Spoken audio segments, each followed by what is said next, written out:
Mag tuke timba dhula mar FC Leopards hoyudo loch mar gol achiel kuom nono tukgi kod klab mar Sofapaka e tuke mag Kenya Premier League mano tugi alap ma Kasarani odhiambo ma kawuono. Gonde FC nolo gi jatugo KC Odhiambo e dakika mar 47 kendo koro klab no mar FC ni kod points 36 marom kod jotend lig no mar Gor Mahia.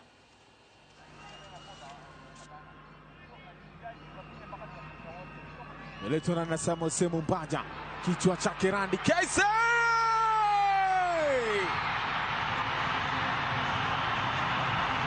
KC Odhiambo walichokuwa wanashindwa kukifanya washambuliaji, anakifanya KC Odhiambo. He is the captain, he's leading from the front. Anaishika jazi yake James Cleon Satuba ambaye alifiwa na baba yake. Wanasimama na mchezaji wao KC Odhiambo, anawapa uongozi wanaingwe. This is Ingwe brother.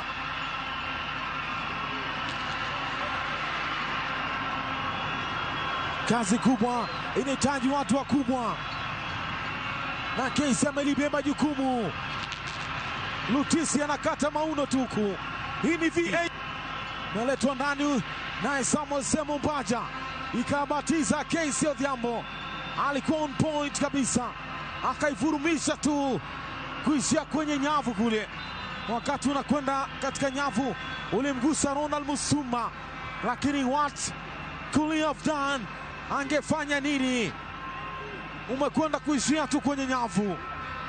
Na amekianza kipindi cha pili na mguu wa kulia. Wanatangulia sasa wanaingwe. Furaha kweli kweli. Shida yetu tu ni hapo juu, kwanza kufika hapo juu. Na ndio tutaweza kujaribu kurekebisha kwa mazoezi, na wachezaji wale wawili tunangoja wapya waje tuone vile itakuwa game ya Gor Mahia. Tulikuwa tunamwai game first half, lakini bahati mbaya ukiangalia chance tumepata mingi tumezi-waste. So nadhani kitu tunaweza kuwakia lot, lazima tuwakie nini finishing yetu itakuwa. Tulikuwa tukiwakia, lakini sasa naweza sema maybe sasa zingine unakuwa unlucky. Vitu haziwork vile zimekuwa zikiwork, so unasema kongole kwa wachezaji.